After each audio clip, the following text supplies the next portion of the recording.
اعوذ باللہ من الشیطان الرجیم بسم اللہ الرحمن الرحیم نحمدہ ونصلی علی رسولہ الکریم اما بعد رب اشرح لی صدری ویسر لی امری واحلل عقدۃ من لسانی یفقہوا قولی۔ معزز سامعین کرام، آج میں یہ بتانا چاہتا ہوں قرآن شریف اور حدیث کی روشنی میں کہ خلافت، بادشاہت ہر آدمی کی یہ خواہش ہوتی ہے زیادہ تر کہ وہ زمین میں حکومت میں رہے، بادشاہ بنے، جیسے آج کے ٹائم میں ایم ایل اے بنے، منسٹر بنے، منتری بنے۔ تو یہ اسلام اس کے بارے میں کیا بولتا ہے، کیسے یہ چیز اللہ تعالیٰ دیتا ہے؟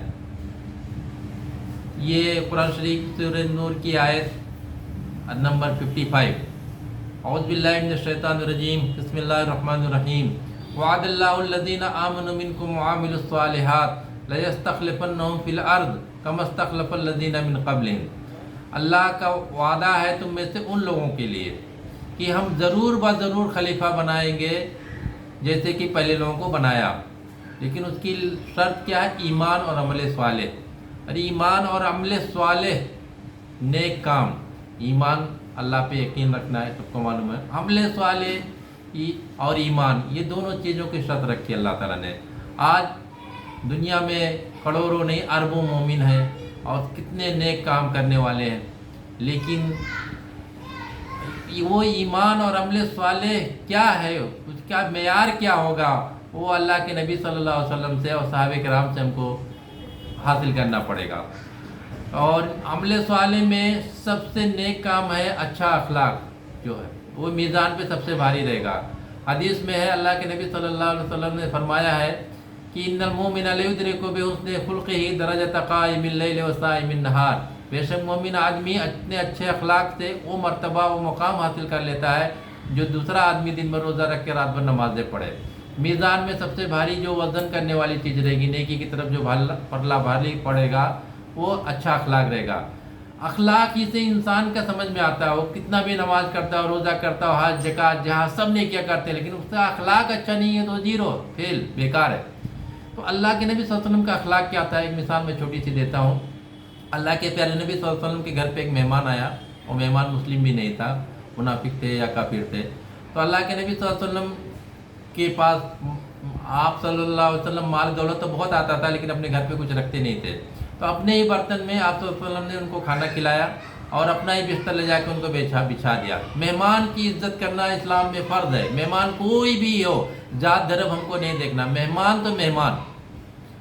تو اللہ کے نبی صلی اللہ علیہ وسلم نے اپنا بستر بچھا دیا اور رات میں وہ ان کو اس میں پیخانہ کر دیے، جان بوجھ کے، اللہ جانے یا غلطی سے سونے میں ہو گیا اور ڈر کے رات ہی میں بھاگ گئے۔ اس کے بعد صبح اللہ کے پیارے نبی صلی اللہ علیہ وسلم تو قربان جائیے کہ اللہ کے پیارے نبی صلی اللہ علیہ وسلم وہ گندگی خود اپنے ہاتھ سے صاف کر رہے ہیں۔ صحابہ کرام پوچھے کیا اللہ کے نبی صلی اللہ علیہ وسلم آپ وہ گندگی صاف کر رہے ہیں اس کی؟ تو اللہ ہی ہم کر دیں۔ تو اللہ کے پیارے نبی صلی اللہ علیہ وسلم نے فرمایا، ابو بکر اور عمر، وہ ابو بکر کا مہمان نہیں تھا، وہ عمر کا مہمان نہیں تھا، وہ محمد کا مہمان تھا، اور اس کو محمد ہی اپنے ہاتھ سے دھلیں گے صلی اللہ علیہ وسلم۔ قربان جائیے ہمارے نبی آقا جناب محمد رسول اللہ صلی اللہ علیہ وسلم پر۔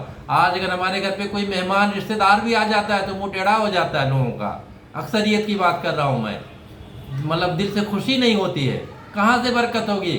اور یہ خلافت کی تو دور کی بات ہے، اللہ تعالیٰ روزی دے رہا ہے، وہی بہت بڑی بات ہے۔ اور دوسری مثال میں دیتا ہوں کہ کیا نام سے حضرت ابو بکر صدیق رضی اللہ تعالیٰ عنہ کے اخلاق کا، ان کا معیار کیا تھا نیکی کرنے کا۔ جب اللہ کے نبی صلی اللہ علیہ وسلم کے ساتھ ہجرت کر رہے تھے تو غار ثور میں آپ صلی اللہ علیہ وسلم ان کے سر، اپنا سر مبارک جو ہے ان کے ران پہ رکھے ہوئے آرام فرما رہے تھے، سو رہے تھے۔ سانپ یا بچھو نے کاٹ لیا لیکن پیر نہیں ہلا رہے ہیں کہ آپ صلی اللہ علیہ وسلم کی نیند سے بیدار نہ ہو جائے، نیند میں خلل نہ ہو جائے۔ یہاں جان جا رہی ہے، سانپ کاٹ لیا ہے، زہر پھیل رہا ہے، آنسو گر رہا ہے، لیکن جگہ نہیں رہے، بیدار نہیں کر رہی۔